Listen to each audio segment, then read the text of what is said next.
അപ്പോൾ നമ്മുടെ ഗ്രാഫ്റ്റിങ്ങിൻ്റെ അവസാന ഭാഗം വീട്ടിനകത്തോട്ട് മാറ്റിയിരിക്കുകയാണ്. ഞാൻ ഇന്നും ജോലിയൊക്കെ കഴിഞ്ഞ് ലേറ്റായിട്ടാണ് ഗ്രാഫ്റ്റിംഗ് പരിപാടി സ്റ്റാർട്ട് ചെയ്തത്. ഇപ്പോൾ പുറത്തെ ലൈറ്റ് തീരെയില്ലാണ്ടായി, അതുകൊണ്ട് ഉള്ളിലേക്ക് ചെയ്യാം കേട്ടോ. 18 ദിവസമാകുമ്പോഴുള്ള അവസ്ഥ ശരിക്കും സന്തോഷകരമാണ് എന്ന് എനിക്ക് തോന്നുന്നു. ഇതിൽ കൂടെ നോക്കുമ്പോൾ തന്നെ കുറേ നല്ല വാർത്തകൾ, ഇവിടെ കൂടെ ഒരു പൂ തന്നെ നിങ്ങൾക്ക് കാണാൻ പറ്റുന്നുണ്ട് കണ്ടോ. 18 ദിവസം കൊണ്ട് ഇതൊക്കെ സംഭവിച്ചിരിക്കുന്നത്. അപ്പോൾ എന്തായാലും നമുക്കിതൊന്ന് തുറന്ന് കുറച്ചും കൂടെ വ്യക്തമായിട്ട് നോക്കാം എന്താ സംഭവിച്ചിരിക്കുന്നത് കേട്ടോ.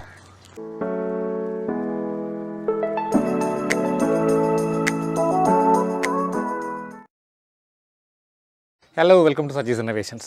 ഇതേ ഒരു അഡീനിയം ചെടിയുമായിട്ടാണ് ഞാനൊന്ന് വന്നിരിക്കുന്നത്. ഇത് കണ്ടാൽ തന്നെ അറിയാം, നാടൻ അഡീനിയമാണ്. എൻ്റെ വീട്ടിൽ തന്നെ വിത്ത് മുളച്ചുണ്ടായ അഡീനിയമാണ്. കുറേ പൂക്കളൊക്കെ ഉണ്ടാവാറുണ്ട്, നല്ല ഭംഗിയുള്ള അഡീനിയമാണ്. പക്ഷേ നമ്മൾ എന്നതിൽ ചെയ്യാൻ പോകുന്നത് ഒരു മൾട്ടി കളർ ഗ്രാഫ്റ്റിംഗ് ആണ്. അതായത് എനിക്ക് നാടൻ അഡീനിയം കുറേ അധികം ഉണ്ട്, അപ്പോൾ ഇതും കൂടി വെക്കേണ്ട ആവശ്യമില്ല. അപ്പോൾ അതുകൊണ്ട് ഞാൻ വിചാരിച്ചു ഇതിലൊരു മൾട്ടി കളർ ഗ്രാഫ്റ്റിംഗ് ചെയ്യാം. സാധാരണയായിട്ട് അഡീനിയം 2 രീതിയിൽ ഗ്രാഫ്റ്റ് ചെയ്യാറുണ്ട്. ഒരെണ്ണം ഞാൻ ഓൾറെഡി ചെയ്ത് കാണിച്ചിട്ടുണ്ട്, അതിനെ വി കട്ട് ഗ്രാഫ്റ്റിംഗ് എന്നാണ് പറയുക. പിന്നെ ചെയ്യുന്നത് ഫ്ലാറ്റ് കട്ട് ഗ്രാഫ്റ്റിംഗ് അല്ലെങ്കിൽ ടാബ്ലറ്റ് ഗ്രാഫ്റ്റിംഗ്. അപ്പോൾ ഇന്ന് ഈ അടീനത്തിൽ നമ്മൾ ചെയ്യാൻ പോകുന്നത് വി കട്ട് ഗ്രാഫ്റ്റിംഗ് ആണ്. വി ഷേപ്പിൽ കട്ട് ചെയ്തിട്ട് എങ്ങനെ അടീനത്തിൽ ഡിഫറെൻറ്റ് കളേഴ്സ് പിടിപ്പിക്കുക എന്നുള്ളതാണ്.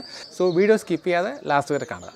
നമ്മൾ ചെയ്യാൻ പോകുന്നത് ഇതിൽ കണ്ടോ, ഇതിൽ 1, 2, 3 ഈ 3 ബ്രാഞ്ചിലും ഞാൻ 3 കളേഴ്സ് ഗ്രാഫ്റ്റ് ചെയ്യാൻ പോവുകയാണ്. പിന്നെ മുകളിലേക്ക് നോക്കുകയാണെങ്കിൽ 2 വലിയ ബ്രാഞ്ചാണുള്ളത് കണ്ടോ. ഇതിൽ നോക്കട്ടെ, ഇതിൽ പറ്റിയാണ് ഇത് ചെയ്യാതെ നമുക്ക് ഇത് കട്ട് ചെയ്തിട്ട് ഇതിൽ 2 കളേഴ്സ് വീതം ഗ്രാഫ്റ്റ് ചെയ്യാൻ നോക്കാം. അങ്ങനെയാണെങ്കിൽ ഒരു 7 കളേഴ്സ് ഇതിൽ ഗ്രാഫ്റ്റ് ചെയ്യേണ്ട പരിപാടിയുണ്ട്. അല്ലെങ്കിൽ നമുക്ക് വേണമെങ്കിൽ ഇവിടെ വെച്ച് മൊത്തം ഗ്രാഫ്റ്റ് ചെയ്താലും അഡീനിയം പല കളേഴ്സ് വട്ടത്തിൽ നമുക്ക് പിടിപ്പിക്കാൻ പറ്റും.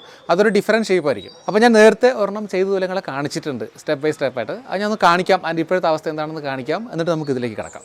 അപ്പോൾ ഇതാണ് ഞാൻ മുമ്പ് മൾട്ടി കളർ വി ഗ്രാഫ്റ്റിംഗ് നടത്തിയ അടീനത്തിൻ്റെ ഇപ്പോഴത്തെ അവസ്ഥ. നമ്മൾ 4 കളേഴ്സാണ് ഗ്രാഫ്റ്റ് ചെയ്തിരുന്നത്. ഒരെണ്ണം കുറച്ച് വളർന്നു വന്നതിന് ശേഷം പിന്നെയാണ് കേടായി പോയത്. ഇത് ശരിക്കും വലിയൊരു അടീനത്തിൽ നമ്മൾ ചെയ്തത്. അതൊരു അടീനം കേടായി പോയപ്പോൾ കട്ട് ചെയ്തിട്ട് അവിടെ നമ്മൾ 4 കളർ വെച്ച് പിടിപ്പിക്കുക ചെയ്തത്. ഇപ്പോഴത്തെ അവസ്ഥ കണ്ടോ, ഇതൊരു കളറാണ്. ഇതിൽ കണ്ടോ, ഇതൊരു പിങ്കാണ്. കുറേ അധികം മൊട്ട് വന്ന് നിൽപ്പുണ്ട്. ഇത് കണ്ടോ, ഇതൊരു ക്രീം കളറാണ്, അതിൽ മൊട്ട് വന്ന് നിൽപ്പുണ്ട്. അപ്പോൾ ഇതുപോലെ ഇതൊരു പ്രത്യേക ഷേപ്പിലാണ് നമ്മൾ ചെയ്തിരിക്കുന്നത്. ഇതങ്ങനെയല്ല, പല ഭാഗത്തായിട്ട് ഒരു 7 കളർ ഗ്രാഫ്റ്റ് ചെയ്യേണ്ട പരിപാടിയാണ്.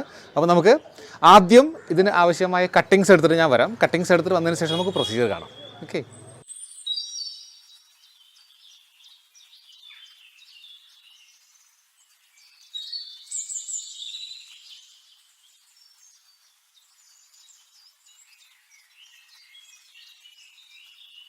അപ്പോൾ ഇത് ഞാൻ ഡിഫറെൻറ്റ് കളേഴ്സിൽ 7 കട്ടിങ്സ് എടുത്തിട്ടുണ്ട് കണ്ടോ. എല്ലാം നല്ല ഹെൽത്തി കട്ടിങ്സാണ്. ഇനി വേറൊരു കാര്യം ഓർക്കേണ്ടത്, നമ്മൾ ഗ്രാഫ്റ്റ് ചെയ്യുമ്പോൾ ഇതിനുപയോഗിക്കുന്ന എല്ലാ സാധനങ്ങളും, നമ്മൾ കത്തിയും ഒക്കെ ഉപയോഗിക്കുമല്ലോ, എല്ലാം കംപ്ലീറ്റ്ലി സ്റ്റെറിലൈസ്ഡ് ആയിരിക്കണം, നീറ്റ് ആൻഡ് ക്ലീൻ ആയിരിക്കണം. അതാണ് ഞാൻ ഗ്ലൗസ് ഒക്കെ ഉപയോഗിച്ചിരിക്കുന്നത് കേട്ടോ. നിങ്ങൾ പഴയ കത്തിയാണ് ഉപയോഗിക്കുന്നതെങ്കിൽ ഒന്ന് ഹൈഡ്രജൻ പെറോക്സൈഡ് കൊണ്ട് ഒന്ന് തുടച്ചെടുത്താൽ മതി. ഒന്ന് സ്റ്റൗവിൽ കാണിച്ച് ചൂടാക്കി എടുത്താലും മതി കേട്ടോ. എന്തായാലും ഞാനെല്ലാം പുതിയതാണ് വാങ്ങിയിരിക്കുന്നത്. കത്തി പുതിയത് എടുത്തിട്ടുണ്ട്. ഇങ്ങനത്തെ കത്തി വാങ്ങാൻ കിട്ടുമോ മാർക്കറ്റിൽ? വലിയ വിലയൊന്നുമില്ല. ചെറിയ കത്തി വാങ്ങിയിട്ടുണ്ട്. പേപ്പർ കട്ട് ചെയ്യുന്ന കത്തി കേട്ടോ അത്. നല്ലത് ബ്ലേഡും ഞാൻ പുതിയത് വാങ്ങി വെച്ചിട്ടുണ്ട്. അപ്പോൾ നമ്മൾ ആദ്യം ചെയ്യാൻ പോകുന്നത്, ഇതിൽ ഏതൊക്കെ ബ്രാഞ്ചിലാണ് ഗ്രാഫ്റ്റ് ചെയ്യുന്നത് ആ ബ്രാഞ്ചസ് ഒന്ന് കട്ട് ചെയ്തെടുക്കാം കേട്ടോ. നമ്മൾ ഇതിലൊന്ന് പ്ലാൻ ഉണ്ട്. അപ്പോൾ ഇത് കട്ട് ചെയ്ത് മാറ്റാം.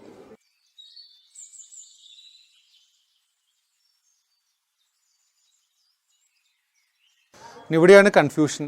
ഞാൻ ആലോചിക്കുകയാണ്, ഇതിൽ 2 പിടിപ്പിക്കണോ വേണ്ട, നമുക്ക് ഇതിൽ തന്നെ പിടിപ്പിക്കാം.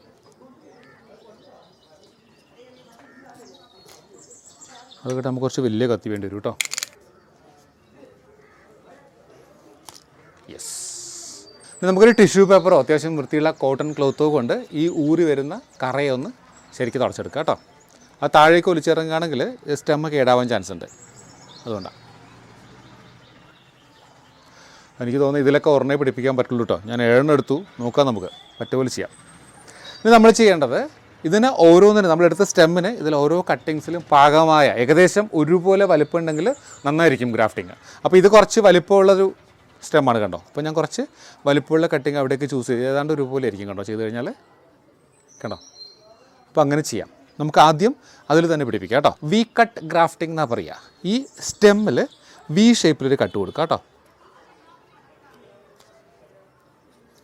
2 സൈഡിൽ നിന്ന് ഇങ്ങനെ കട്ട് ചെയ്തിട്ട്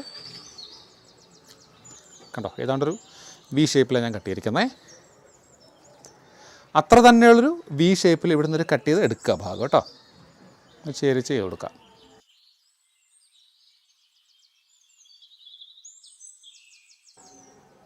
ഇത് കെയർഫുള്ളായിട്ട് ചെയ്താലേ നല്ല ഭംഗിയായി കിട്ടുള്ളൂ കേട്ടോ.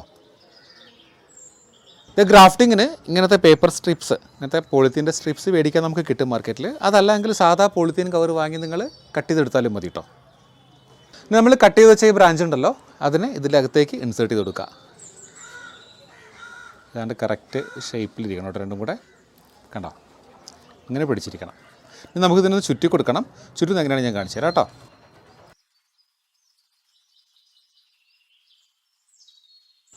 നല്ല ബലത്തിൽ ചെയ്യണം കേട്ടോ. ഈ ടേപ്പ് ശരിക്കും നമ്മൾ വലിച്ചാൽ വലിഞ്ഞു വരുന്ന ടേപ്പാണ് കേട്ടോ.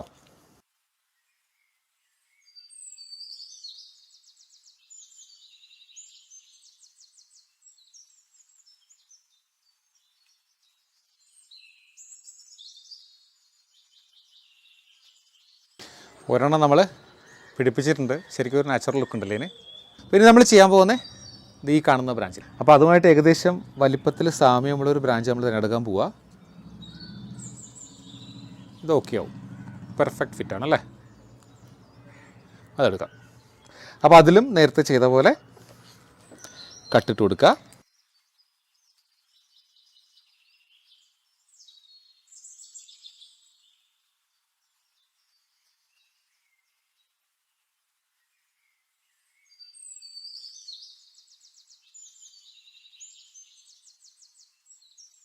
നമുക്ക് ഈ ബ്രാഞ്ചിന് അതിലേക്ക് ഇൻസേർട്ട് ചെയ്ത് കൊടുക്കാം കേട്ടോ.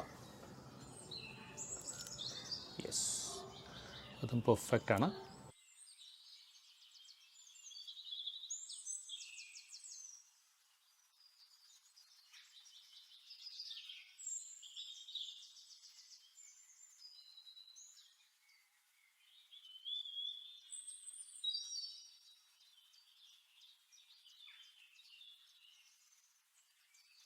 യെസ്, അപ്പോൾ നമ്മൾ രണ്ടാമത്തെ ബ്രാഞ്ചും പിടിപ്പിച്ചിരിക്കുകയാണ്.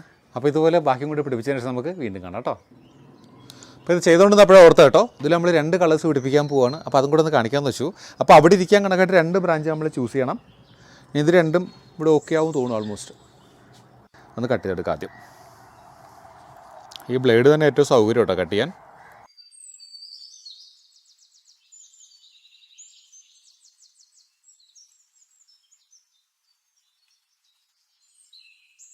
ഇത് രണ്ടും ഇതിനകത്തേക്ക് നമുക്ക് ഇറക്കി വെക്കണം ആദ്യം. നല്ല ബലപ്പിച്ച് കെട്ടണം കേട്ടോ, കെട്ടുമ്പോൾ എങ്കിലേ ടൈറ്റായിട്ട് ഇരിക്കുള്ളൂ സാധനം.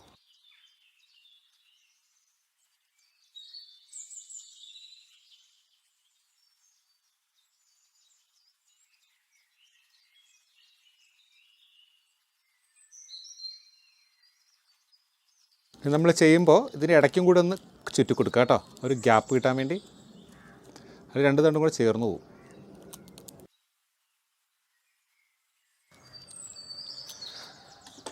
അപ്പോൾ അതും ഓക്കെ ആയി. എന്നാലും ഒരെണ്ണം കൂടെ ഞാൻ ചുറ്റി കൊടുക്കാൻ പറ്റും കേട്ടോ. എന്തായാലും നമുക്ക് എല്ലാം കംപ്ലീറ്റ് ചെയ്തതിന് ശേഷം വീണ്ടും കാണാം. ഓക്കെ. അപ്പോൾ നമ്മുടെ ക്രാഫ്റ്റിങ്ങിൻ്റെ അവസാന ഭാഗം വീട്ടിനകത്തോട്ട് മാറ്റിയിരിക്കുകയാണ്. ഞാൻ എന്നും ജോലിയൊക്കെ കഴിഞ്ഞ് ലേറ്റായിട്ടാണ് ക്രാഫ്റ്റിംഗ് പരിപാടി സ്റ്റാർട്ട് ചെയ്തത്. ഇപ്പോൾ പുറത്തെ ലൈറ്റ് തീരെയില്ലാണ്ടായി, അതുകൊണ്ട് ഉള്ളിലേക്ക് വെച്ച് ചെയ്യാം കേട്ടോ. നമുക്ക് ഇതിൻ്റെ പുറത്തേക്ക് മാറ്റാം. അപ്പോൾ അത് എന്തായാലും 7 കളർ ഞാൻ ഭംഗിയായിട്ട് പിടിപ്പിച്ചിട്ടുണ്ട്. ഈ 2 ബ്രാഞ്ചിലും 2 കളേഴ്സ് വെച്ചിട്ടുണ്ട്. ഈ 3 ബ്രാഞ്ചിലും ഓരോ കളേഴ്സും നല്ല ടൈറ്റായിട്ട് ഞാൻ കെട്ടിക്കൊടുത്തിട്ടുണ്ട് ഒന്നും കൂടെ. അപ്പോൾ ഇനി ഇതിൽ നമുക്ക് ചെയ്യേണ്ടത്, ഈ ഇലകൾ മൊത്തം കളഞ്ഞാലും കുഴപ്പമൊന്നുമില്ല, പക്ഷേ ഒരു ഭംഗിക്ക് എനിക്ക് ഇല കളയാൻ തോന്നുന്നില്ല. ആവശ്യമില്ലാത്ത കുറച്ച് ലീവ്സ് നമുക്ക് കട്ട് ചെയ്ത് കളയാം. വെയിറ്റൊക്കെ ഒന്ന് കുറച്ച് കിട്ടുമല്ലോ. കുറച്ച് ലീവ്സ് വിട്ടിരിക്കുക കേട്ടോ. ഇപ്പോൾ ഒരു ഭംഗിയൊക്കെ അല്ലേ ഇത്രയിലേക്ക് വന്നപ്പോൾ. യെസ്, ഇനി നമ്മൾ ചെയ്യേണ്ടത് ഇത്ര ഒരു പോളിത്തീൻ ബാഗ് എടുക്കുക. അത്യാവശ്യം വലിയ ബാഗാണ് ഞാൻ എടുത്തിരിക്കുന്നത്. കറക്റ്റ് കയറുമെന്ന് അറിയില്ല, നമുക്ക് നോക്കാം. ഫുള്ള് കവർ ചെയ്ത് കൊടുക്കാം കേട്ടോ.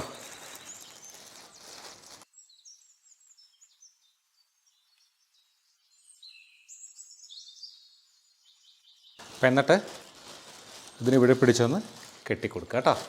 നിങ്ങൾ വലിയ കവർ കിട്ടിയാൽ വലുതെടുക്കും കേട്ടോ. ഇങ്ങനെ ചെയ്യുമ്പോൾ ഇവിടെ നമുക്കതുപോലെ കെട്ടിക്കൊടുക്കാം. ഇത് ഹ്യൂമിഡിറ്റി ചേഞ്ചസ് ബാധിക്കാതിരിക്കാനായി ചെയ്യുന്നത് കേട്ടോ.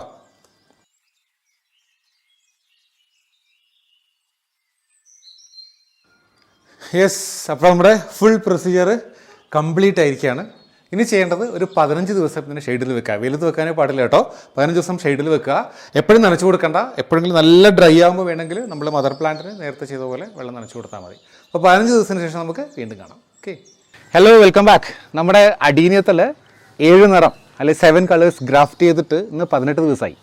ശരിക്കും പറഞ്ഞാൽ 15 ദിവസം ആകുമ്പോൾ ഇതിൻ്റെ അപ്ഡേറ്റ്സ് കാണിക്കാമെന്നാണ് ഞാൻ പറഞ്ഞിരുന്നത്. കുറച്ച് തിരക്കുകൾ കാരണം അപ്പോൾ വീഡിയോ ചെയ്യാൻ പറ്റിയിട്ടില്ല. ഞാൻ ഔട്ട് ഓഫ് സ്റ്റേഷനായിരുന്നു.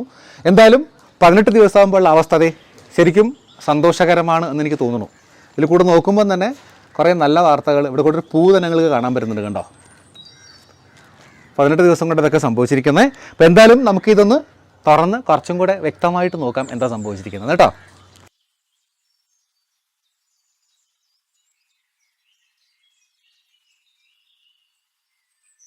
ലീവ്സൊക്കെ കരിഞ്ഞ് താഴേക്ക് പോയിട്ടുണ്ട് കേട്ടോ. ആ ലീവ്സ് അങ്ങനെ നിർത്തണം നിർബന്ധമൊന്നുമില്ല.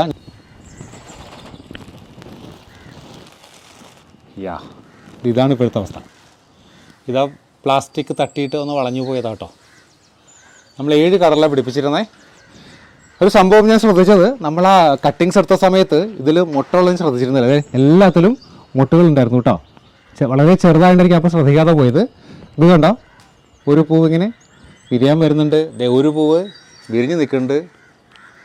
ഇതൊരു ഡിഫറെൻറ്റ് കളറാണ്. എല്ലാം വേറെ വേറെ കളേഴ്സ് നമ്മൾ വെച്ച കേട്ടോ. ഇവിടെ 2 ഗ്രാഫ്റ്റ് വെച്ചു, 2 പിടിച്ചു. ഇതിൽ 2 വെച്ചു, 2 പിടിച്ചു. 4, ഇതൊന്ന് 5. ഇവിടെ 6-മത്തേൽ ചെറിയൊരു മുള ഇവിടെയും വരുന്നുണ്ട്, ഇവിടെയും വരുന്നുണ്ട് ലീഫ് കേട്ടോ. 7-മത്തേതാണ് വലിയ അനക്കമൊന്നുമില്ല നിൽക്കുന്നത്. എന്നാൽ അതും ഞാൻ പ്രതീക്ഷിക്കുന്നുണ്ട്. ഇനി നമുക്കൊരു ഓപ്ഷൻ കൂടിയുണ്ട്. ഇൻ കേസ് ഇത് പിടിച്ചില്ലെങ്കിൽ അതിൻ്റെ ചുവട്ടിൽ ഒന്നും കൂടെ കട്ട് ചെയ്തിട്ട് ഗ്രാഫ്റ്റ് ചെയ്യേണ്ട ഓപ്ഷൻ ഉണ്ട്. പിന്നെ ഞാൻ നീളമുള്ള ബ്രാഞ്ചസ് പിടിപ്പിച്ചത് കാരണം ഇതൊക്കെ പ്രൂൺ ചെയ്ത് കൊടുത്താൽ കുറച്ചും കൂടെ ഗ്രാഫ്റ്റ്സ് വരാനും ചാൻസ് ഉണ്ട്. അപ്പോൾ എന്തായാലും ഈ ഒരു ഗ്രാഫ്റ്റിംഗ് റിസൾട്ട് ഞാൻ ഭയങ്കര ഹാപ്പിയാണ്. ഒരു 18 ദിവസമായിട്ട് നമ്മളിതിനെ ഷെയ്ഡിലാണ് വെച്ചിരിക്കുന്നത്, കവർ ചെയ്തിട്ട്. അപ്പോൾ ഉടനെ സൺലൈറ്റിലേക്ക് മാറ്റി കൊടുക്കേണ്ട. എന്തായാലും ഒരു അല്പം കൂടെ വെയിറ്റ് ചെയ്തതിന് ശേഷം നമുക്ക് സൺലൈറ്റിലേക്ക് മാറ്റി വയ്ക്കാം. ഇനി ഗ്രാഫ്റ്റ് ചെയ്ത ഈ പോളിത്തീൻ സ്ട്രിപ്സ് എപ്പോൾ മാറ്റാമെന്ന് ചോദിച്ചാൽ ഒരു 4-5 ദിവസം കൂടെ കഴിഞ്ഞിട്ട് നമുക്ക് കട്ട് ചെയ്ത് മാറ്റിയാൽ മതി. അല്ലെങ്കിൽ ഇടയ്ക്ക് വെള്ളം അതിന് വീണ് കഴിഞ്ഞാൽ വീണ്ടും അവിടെ അഴുകി പോകാനുള്ള ചാൻസ് ഉണ്ട്. സാധാരണഗതിയിൽ ഇത് അങ്ങനെ തന്നെ പൊട്ടി പോകാറുണ്ട്. ഇല്ലെങ്കിൽ നമുക്കൊന്ന് റിമൂവ് ചെയ്ത് കൊടുക്കാം. അപ്പോൾ എന്തായാലും ഏത് അഡീനിയം വീഡിയോസ് ചെയ്താലും അതിൻ്റെ അപ്ഡേറ്റ്സ് ഉൾപ്പെടെ എപ്പോഴും നിങ്ങളെ ഞാൻ കാണിക്കാറില്ല. ഇതിനു മുമ്പ് ഒരെണ്ണത്തിൽ 4 കളർ ഗ്രാഫ്റ്റ് ചെയ്തപ്പോഴും അതിൻ്റെ അപ്ഡേറ്റ്സ് ഞാൻ കുറേ കാണിച്ചു. പലർക്കും അത് ഇഷ്ടമായി. അപ്പോൾ അതുപോലെ ഈ അഡീനിയത്തിൻ്റെയും ഇൻ ഫ്യൂച്ചർ എല്ലാ അപ്ഡേഷനും ഇതിൽ പൂക്കൾ വരുമ്പോഴൊക്കെ വീഡിയോസ് നിങ്ങൾക്ക് പ്രതീക്ഷിക്കാം. എന്തായാലും ഇപ്പോൾ ഈ വീഡിയോ ഞാൻ അപ്ലോഡ് ചെയ്യുകയാണ്. നിങ്ങളെല്ലാം കൺഫേംഡ് ആയിട്ടുണ്ടാവും. കണ്ടോ, ഒരു 18 ദിവസം കൊണ്ട് തന്നെ പൂവും മൊട്ടും തളിരുമൊക്കെ ആയിട്ട് കുറേ വന്നിട്ടുണ്ട്. സോ ഈ ഒരു വീഡിയോ ഇഷ്ടമായെങ്കിൽ ചാനൽ ഇതുവരെയും സബ്സ്ക്രൈബ് ചെയ്തിട്ടില്ലെങ്കിൽ സബ്സ്ക്രൈബ് ചെയ്യുക, ലൈക്ക് ചെയ്യുക, ഷെയർ ചെയ്യുക. സോ മറ്റൊരു വീഡിയോ ആയിട്ട് വീണ്ടും കാണാം. അതുവരെയും ബൈ ഫ്രം സജീസ് ഇന്നോവേഷൻസ്.